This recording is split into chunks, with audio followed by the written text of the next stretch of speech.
Pensa só, e se existisse um segredo, uma fórmula real, testada pelas pessoas mais bem-sucedidas da história, capaz de pegar um simples pensamento e transformar em uma fortuna de verdade?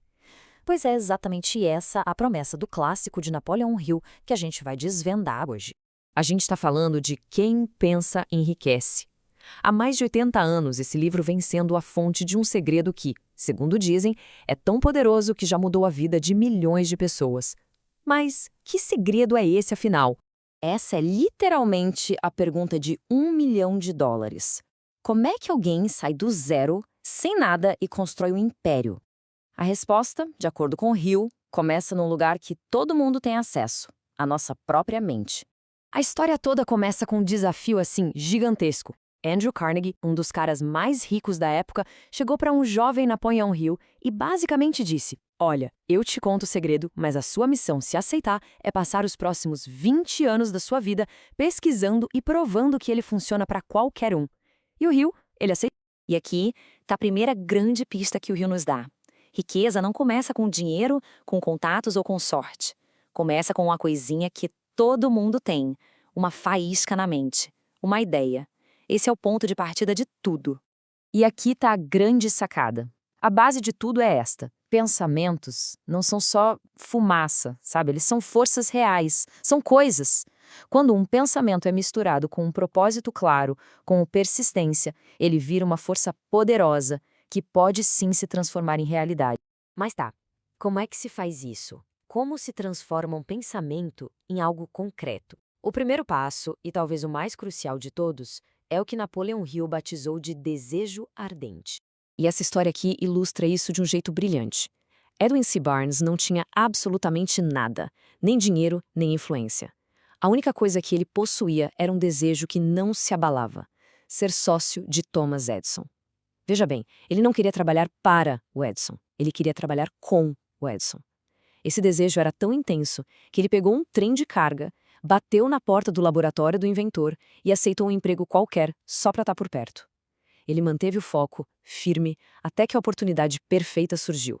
Uma que todos os outros vendedores acharam que não valia nada. E ele agarrou com unhas e dentes. E o mais incrível é que o próprio Thomas Edison reconheceu essa força.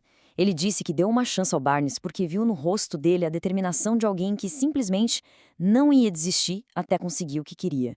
A intensidade do desejo era visível. Então, vamos deixar isso bem claro. Um desejo ardente não é tipo: "Ah, seria legal se..." Não, é uma obsessão, é um propósito claro, que pulsa, que faz a gente acordar de manhã e não deixa a gente dormir à noite. É a certeza de que o objetivo vai ser alcançado sem plano B. Ok, ter um desejo ardente é o combustível. Mas e o mapa? Como colocar esse motor para funcionar? Hill nos deu um método prático, um passo a passo com 6 etapas bem claras para transformar esse desejo em ouro. Esse aqui é o coração do método. Não é sobre querer muito dinheiro, é sobre querer uma quantia exata. E aí, definir o que vai ser dado em troca, porque nada vem de graça. Marcar uma data no calendário, criar um plano, mesmo que imperfeito, e começar agora. E o mais importante, botar tudo isso no papel e ler em voz alta todo santo dia, sentindo e acreditando que aquilo já é real. É basicamente um processo de programar a mente para o sucesso. E aí, se essa ideia de transformar pensamentos em realidade está fazendo sentido, aproveita agora para curtir essa análise e seguir o canal Pneuma BR. A gente está sempre trazendo conteúdos como este, feitos para provocar uma transformação.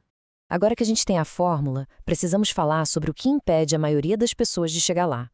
Porque existe um obstáculo, uma armadilha mental que derruba mais sonhos do que qualquer outra coisa. É isso, a mania de jogar a toalha no primeiro sinal de problema. Hill deixa bem claro que a derrota é quase sempre temporária. O fracasso só vira algo permanente quando a gente decide parar de tentar. A diferença toda está na cabeça, no mindset. De um lado tem a pessoa que vê um obstáculo e pensa: acabou, é o fim da linha. Do outro tem a pessoa que vê o mesmo obstáculo e encara como um degrau, como parte do processo para chegar no sim. E para mostrar isso, Hill conta a história de um cara chamado R.U. Darby. Ele e o tio acharam um veio de ouro. Mas, de repente, o ouro sumiu. Frustrados, venderam tudo para uma mixaria. Sabe o que o novo dono fez? Contratou um engenheiro que descobriu que eles tinham parado a apenas 1 metro do veio principal. Esse novo dono ficou milionário. Darby aprendeu, do jeito mais difícil, a nunca desistir cedo demais. Essa frase resume tudo, né? Persistência não é uma opção, é uma característica fundamental de quem vence. É tomar a decisão de continuar, mesmo quando tudo dentro da gente grita para parar. É aí que as coisas acontecem. Com certeza, quem está ouvindo tem histórias incríveis sobre persistência. Sabe aquele momento em que quase desistiu, mas continuou e valeu muito a pena? Compartilhe essa história aí nos comentários, vai ser muito legal ler. E claro, não esquece de ativar as notificações para não perder as nossas próximas análises. Então, no final das contas, o grande segredo de Carnegie não é um passe de mágica. É uma fórmula psicológica poderosa. É a combinação de um desejo que consome, um plano concreto e a garra de nunca desistir, aconteça o que acontecer. É a união perfeita entre mente, método e atitude. E isso tudo nos leva à ideia mais poderosa do livro inteiro. Essa é a essência de quem pensa enriquece. Se a mente humana é capaz de imaginar algo, se ela consegue acreditar naquilo com toda a força, ela é capaz de tornar aquilo real. O único limite que existe é aquele que a gente coloca no nosso próprio pensamento. E a reflexão que fica é essa. A ferramenta mais poderosa do universo está bem aqui, entre as nossas orelhas. Ela pode ser usada para criar desculpas e limitações ou para criar impérios e inovações. A escolha do que construir com ela é totalmente nossa. O que cada um de nós vai decidir criar